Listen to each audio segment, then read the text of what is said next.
YouTube channel laboratory boy में आज हम बात करेंगे सेल। एचएपी में सेल टॉपिक है, बहुत ही इम्पोर्टेंट टॉपिक है। इसका हम इंट्रोडक्शन देख लेते हैं। इसका इंट्रोडक्शन है, cell is the smallest structural and functional unit of body. Body contain several million cell with different size, shape and function. जो सेल है वो हमारे बॉडी का small structural and functional unit है। जो सेल है हमारे बॉडी का smallest structural and functional unit of body है। Body content several million cell with different size, shape and function. जो हमारे बॉडी बना है वो सेवरल मिलियन से बना है, बहुत सारे सेल से बना है, मिलियन सेल से बना है। जो उस सेल का जो शेप है वो डिफरेंट है, साइज सबका अलग होगा, शेप सबका अलग होगा और फंक्शन सबका अलग अलग होगा। उसके बाद है all living things are made up of cell and their product. जितने भी लिविंग बींग बने हैं वो सभी सेल से ही बने हैं। तीसरा पॉइंट है, cell are basic building block of life. Cell को हम basic building block of life बोल सकते हैं, क्योंकि हमारे सेल जो है सेल के कारण ही हमारे बॉडी बने होते हैं। उसके बाद activity of an organism depend on total activity of different cell. जितने प्रकार के हमारे शरीर में एक्टिविटी होता है, जितने प्रकार के, वो सभी डिपेंड किस पे रहता है? सेल पे। बिना सेल के कोई एक्टिविटी हो ही नहीं सकता। उसके बाद हम बात कर लेते हैं टाइप ऑफ सेल। कितने प्रकार के सेल होते हैं? 2 प्रकार के सेल होते हैं, प्रोकार्योटिक सेल, यूकार्योटिक सेल। तो हम बात कर लेते हैं प्रोकार्योटिक सेल क्या होता है। Those cells which do not have well developed nucleus are called prokaryotic cell। इसमें क्या कहता है? प्रो यानी कि फॉल्स। प्रो का मीनिंग, ये जो प्रो है, प्रो का मीनिंग होता है फॉल्स। फॉल्स होता है। इसमें यह कहता है कि those cells which do not have well developed nucleus are called prokaryotic cell। Prokaryotic cell में do not well develop nucleus रहेगा, इसमें न्यूक्लियस डेवलप नहीं रहेगा। इसमें यही कहा गया है, इसमें न्यूक्लियस डेवलप नहीं रहेगा, उसे हम क्या कहेंगे? प्रोकार्योटिक सेल कहेंगे। इसका एक एग्जांपल है in bacteria prokaryotic cell present. Bacteria भी प्रोकार्योटिक सेल में आता है। यह बैक्टीरिया मोस्ट एग्जांपल है प्रोकार्योटिक सेल का। उसके बाद है दूसरा यूकार्योटिक सेल। यूकार्योटिक सेल हम पहले जानते थे कि यू मतलब क्या होता है। यू मतलब होता है ट्रू यानी सत्य, और ट्रू मतलब सत्य होता है। उसके बाद हम इसका डिफरेंशिएशन क्या है? दो सेल विच है well develop nucleus are called eukaryotic cell. इसमें वेल डेवलप न्यूक्लियस रहेगा, इसमें वेल डेवलप न्यूक्लियस रहेगा, उसे हम क्या कहेंगे? यूकार्योटिक सेल कहेंगे। ठीक है दोस्तों, इसका एग्जांपल है it is the found in most of the living organism. इसका मोस्ट एग्जांपल हो सकता है तो लिविंग ऑर्गेनिज्म। ठीक है। उसके बाद इसका हम स्ट्रक्चरल ऑफ सेल के बारे में बात करते हैं। स्ट्रक्चर ऑफ सेल, इसका सेल का किस टाइप का स्ट्रक्चर हो सकता है, होता है। ठीक है।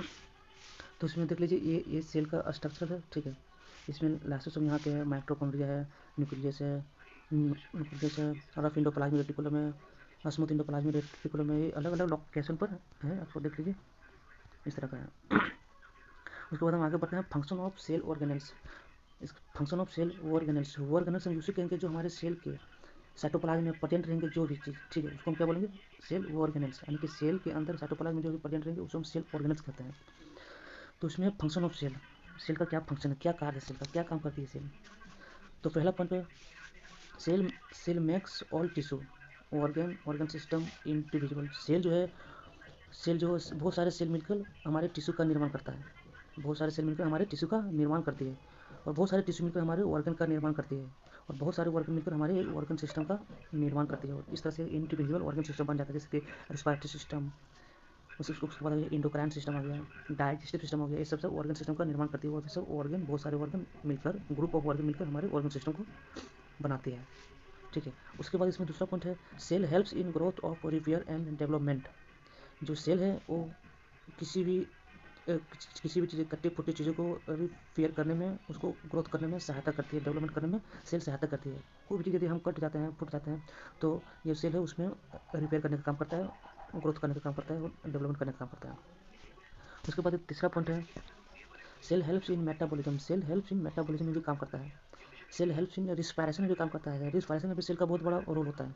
सेल हेल्प्स इन रिप्रोडक्शन में भी सेल काम करता है। बिना सेल का कोई वर्क ही नहीं होता है। पहले cell helps in reproduction, cell के बिना कोई भी चीज़ अधूरा है, कोई भी एक्टिविटी अधूरा है। उसके बाद हम बात करते हैं structure of cell membrane. Cell membrane का स्ट्रक्चर कैसा है, आप लोग एक बार देख लीजिए, इस तरह का है।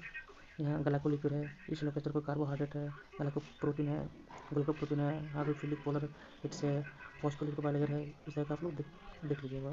ठीक है। उसके बाद हम आगे बढ़ते हैं function of cell membrane, cell membrane का क्या फंक्शन है, सेल मेम्ब्रेन का क्या फंक्शन है। तो इसमें है पहला पॉइंट, प्रोवाइड प्रोटेक्शन, यह प्रोटेक्शन देने का काम करता है सेल मेम्ब्रेन, ठीक है। कोई भी फॉरेन पार्टिकल अटैक ना हो उसी चीज़ से, उस सब चीज़ से बचाने का काम करती है हमारे सेल मेम्ब्रेन। उसके बाद है दूसरा point, transport different type of an material, transport different type of material, यह सेल मेम्ब्रेन डिसाइड करती है कौन सा मटेरियल हम बाहर से अंदर लेंगे और अंदर से बाहर भेजने का काम जो करती है वो सेल मेम्ब्रेन काम करती है। Transport different type of material, ये कौन सा मटेरियल को हम अंदर लेना है, कौन सा मटेरियल को हमको बाहर छोड़ना है, कौन सा जो चीज़ इंपॉर्टेंट होगा वही चीज़ में सेल मेम्ब्रेन अपने सेल के अंदर लाएगी, बस वही चीज़ में बोल रहा है। उसके बाद तीसरा पॉइंट है मेंटेन साइज एंड शेप, यह जो सेल मेम्ब्रेन है वो मेंटेन साइज एंड शेप भी मेंटेन करके रखती है। उसके बाद चौथा है also called defence layer of cell, एक प्रकार का सेल मेम्ब्रेन डिफेंस लेयर का भी रोल निभाती है, डिफेंस लेयर ऑफ सेल इसको बोल सकते हैं सेल मेम्ब्रेन को। उसके बाद है two type of endoplasmic reticulum, ये सब सेल ऑर्गेनेल्स का बात हो रहा है दोस्तों, ये जो हम सेल मेम्ब्रेन का फंक्शन जो देख रहे हैं। उसके बाद हम दूसरा देख रहे हैं two type of endoplasmic reticulum, two type का इंडोप्लाज्मिक रेटिकुलम होता है, कौन कौन होता है, स्मूथ इंडोप्लाज्मिक रेटिकुलम और रफ इंडोप्लाज्मिक रेटिकुलम, ठीक है। तो उसके बारे में आगे देख लेते हैं डिटेल में। इसमें दिया गया है, इसमें हम स्ट्रक्चर डिफिनेशन के साथ साथ आप लोगों को बता रहे हैं दोस्तों। इसमें structure of rough endoplasmic reticulum, endoplasmic reticulum दो प्रकार का होता है, rough endoplasmic reticulum and smooth endoplasmic reticulum. तो इसमें रफ इंडोप्लाज्मिक रेटिकुलम का स्ट्रक्चर आप देख लीजिए, यह है रफ इंडोप्लाज्मिक रेटिकुलम, इसका स्ट्रक्चर है इसी तरह से सेल के अंदर रहता है रफ इंडोप्लाज्मिक रेटिकुलम, आप लोग देख लीजिएगा। उसके बाद function of R E R, R E R बोल रहे तो आर ई आर का फुल फॉर्म होता है rough endoplasmic reticulum, rough endoplasmic reticulum होता है, ठीक है। तो इसका फंक्शन जानेंगे, इसका क्या कार्य है, क्या करती है रफ इंडोप्लाज्मिक रेटिकुलम। इसमें पहला पॉइंट लिखा गया है कि rough endoplasmic reticulum helps in protein synthesis, जो रफ इंडोप्लाज्मिक का जो काम है वो क्या है, वो प्रोटीन बनाने में हेल्प करती है, प्रोटीन बनाने का काम करती है, कौन, रफ इंडोप्लाज्मिक रेटिकुलम। पहला पॉइंट ये हो गया। दूसरा पॉइंट ये हो गया फॉर्मेशन ऑफ ग्लाइकोप्रोटीन फॉस्फोलिपिड, यह ग्लाइकोप्रोटीन एंड फॉस्फोलिपिड को भी फॉर्मेशन करती है, बनाती है, कौन, रफ इंडोप्लाज्मिक रेटिकुलम। ये 2 पॉइंट हो गया, बहुत ही इंपॉर्टेंट पॉइंट था ये दोनों। उसके बाद हम देखते हैं S E R, S E R का फुल फॉर्म यानी कि smooth endoplasmic reticulum, smooth endoplasmic reticulum जो हम पिछले बात कर चुके हैं, ठीक है। तो इसमें जो इसका क्या फंक्शन है, क्या कार्य है, उसी के बारे में हम देखते हैं। तो इसमें यह दिया गया पहला पॉइंट कि it helps in lipid and hormonal synthesis, यह लिपिड एंड हार्मोनल सिंथेसिस करता है। एस आर जो है स्मूथ इंडोप्लाज्मिक रेटिकुलम, यह हार्मोनल सिंथेसिस करता है, लिपिड सिंथेसिस करता है, यानी कि लिपिड बनाता है, लिपिड बनाने में हेल्प करता है, हार्मोन बनाने में हेल्प करता है, कौन, स्मूथ इंडोप्लाज्मिक रेटिकुलम। उसके बाद दूसरा पॉइंट स्टोरेज ऑफ कैल्शियम, यह कैल्शियम को भी स्टोर करके रखता है, कौन, smooth endoplasmic reticulum S E R, या शॉर्ट में भी एग्जाम में दे दिया जाता है। उसके बाद रिलीज ऑफ ग्लूकोज, यह ग्लूकोज को भी रिलीज करने का काम करती है, कौन, एस ई आर, नहीं सॉरी स्मूथ इंडोप्लाज्मिक रेटिकुलम, ठीक है। उसके बाद हम आगे बढ़ते हैं स्ट्रक्चर ऑफ लाइसोसोम, फिर डिफरेंट सेल और ऑर्गेनल्स होता है, उसमें हम रफ इंडोप्लाज्मिक रेटिकुलम बात करेंगे, सेल मेम्ब्रेन का स्ट्रक्चर में उसका डिफरेंस बात करेंगे, फंक्शन बात करेंगे। उसके बाद हम स्ट्रक्चर ऑफ लाइसोसोम, ये भी एक प्रकार का यह सेल ऑर्गेनल्स है, ये सब लाइसोसोम हमारे सेल के अंदर रहते हैं, तो डैट इज सेल ऑर्गेनल्स। इसका स्ट्रक्चर देख लीजिए, लाइसोसोम का इस तरह का स्ट्रक्चर होता है। इसका हम फंक्शन के बारे में जान लेते हैं, स्ट्रक्चर देख लीजिए, इसका फंक्शन के बारे में जान लेते हैं। सेल ऑर्गेनल्स का फंक्शन जानना बहुत ही महत्वपूर्ण चीज़ हो दोस्तों। हम देखेंगे function of lysosome, break down of waste material the cell, जो लाइसोसोम है ये ब्रेक डाउन किसको करता है, वास्ट मटेरियल को, द सेल, सेल में जो है वास्ट मटेरियल, सेल में जितने प्रकार का वास्ट मटेरियल है वो ब्रेक डाउन यानी कि तोड़ने का काम कौन करता है, लाइसोसोम। उसके बाद स्ट्रक्चर ऑफ साइटोस्केलेटन, साइटोस्केलेटन का स्ट्रक्चर आप लोग देख लीजिए, ठीक है। साइटोस्केलेटन का स्ट्रक्चर देख लीजिए, ये सेल मेम्ब्रेन, ये इंटरमीडिएट फिलामेंटस, ये है माइक्रोट्यूब्यूल, ये न्यूक्लियस, ये माइक्रोफिलामेंटस, ये साइटोप्लाज्म, ठीक है। आपको देख लीजिए इसका स्ट्रक्चर। उसके बाद इसका फंक्शन के बारे में जान लेते हैं, इसका फंक्शन क्या है साइटोस्केलेटन का। साइटोस्केलेटन का फंक्शन यही है कि पहला पॉइंट है कि help in cell division, sorry यहाँ डिवीजन होगा, ये होगा, इसमें ये देने बोल रहे हैं, ठीक है। तो फंक्शन ऑफ साइटोस्केलेटन का क्या फंक्शन है, हेल्प इन सेल डिवीजन में भी काम करता है, कौन, cytoskeleton. Help in maintain of cell, cell को मेंटेन देने का काम, सेल का शेप साइज देने का काम कौन करती है, साइटोस्केलेटन करती है, दूसरा पॉइंट में लिखा गया है, ठीक है। उसके बाद हम आगे बढ़ते हैं स्ट्रक्चर ऑफ राइबोसोम, राइबोसोम ये भी सेल ऑर्गेनल्स है, तो इसका स्ट्रक्चर हम देख लेते हैं। इस यहाँ पे साइटोप्लाज्म दिख रहा है, न्यूक्लियस आपको यहाँ पे है, राइबोसोम यहाँ पे है, न्यूक्लियर मेम्ब्रेन यहाँ पे है, इस तरह से स्ट्रक्चर आपको देख लीजिए। उसके बाद इसका फंक्शन के बारे में जान लें, इसका फंक्शन के बारे में जान लेते हैं, फंक्शन ऑफ राइबोसोम। राइबोसोम का फंक्शन की हेल्प इन प्रोटीन सिंथेसिस, यह प्रोटीन को बनाने में काम करती है, कौन, राइबोसोम। दूसरा point also called factory of protein, यह ऑब्जेक्टिव में दे देता है दोस्तों कि फैक्ट्री ऑफ प्रोटीन किसको कहेंगे, तो इसमें क्या बोलिएगा, राइबोसोम। राइबोसोम, ठीक है। दूसरा पॉइंट है also called factory of protein, ठीक है, राइबोसोम बोलेंगे हम लोग। उसके बाद नीचे स्ट्रक्चर ऑफ गोल्जी कॉम्प्लेक्स, ये भी सेल ऑर्गेनेल से दोस्तों। इसका स्ट्रक्चर देख लीजिए आप लोग कहाँ पे है, क्या क्या नहीं है, ठीक है।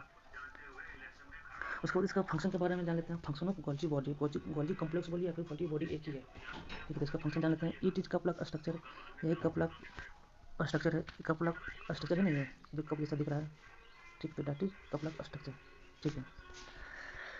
तो पहला पॉइंट क्लियर हो गया। It helps in packaging of waste material, जो गोल्जी बॉडी है वो क्या करती है, पैकेजिंग ऑफ वास्ट मटेरियल को पैक करके रखने का काम करता है कौन, गोल्जी बॉडी। और तीसरा पॉइंट है फॉर्मेशन ऑफ लाइसोसोम, यह लाइसोसोम को भी फॉर्मेशन करने का काम करती है, बनाने का काम करती है। चौथा पॉइंट है मॉडिफायर ऑफ प्रोटीन, जब प्रोटीन को मॉडिफायर देने का काम करती है, मॉडिफायर, ठीक है। ये अब कंप्लीट हो गया।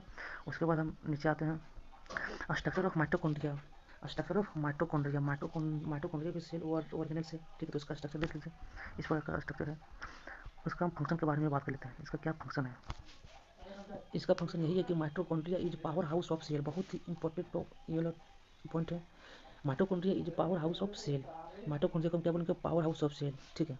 उसके बाद दूसरा पॉइंट प्रोडक्शन ऑफ एनर्जी, यह एनर्जी को प्रोडक्शन करता है, रिलीज करता है, एनर्जी स्टोर रहता है, ठीक है। दूसरा उसके बाद फंक्शन ऑफ न्यूक्लियस, न्यूक्लियस का क्या फंक्शन है। न्यूक्लियस जो हमारे सेल के जो अंदर पाया जाता है, ये सेल है ये न्यूक्लियस, इसका क्या फंक्शन है, ठीक है। तो इसका पहला पॉइंट दिया गया है कंट्रोल सेल डिवीजन, ये सेल डिवीजन को कंट्रोल करने का काम करती है। दूसरा है स्टोर जेनेटिक इन्फॉर्मेशन, यह जेनेटिक इन्फॉर्मेशन को भी स्टोर करने का काम करती है कौन, न्यूक्लियस, ठीक है। उसके बाद nucleus for control transport of material, nucleus for control transport of material, nucleus ये भी कंट्रोल करता है कि किसके पास मटेरियल कितना भेजना है, किस सेल ऑर्गेनेल्स के पास हमको कितना मटेरियल भेजना है, ये कौन डिसाइड करती है, सेल, ठीक है। तो इस तरह से मेरा सेल कंप्लीट हो गया। इसका ऑब्जेक्टिव अगला वीडियो में हम लोग देख लेंगे, ठीक है। इसके लिए थैंक यू।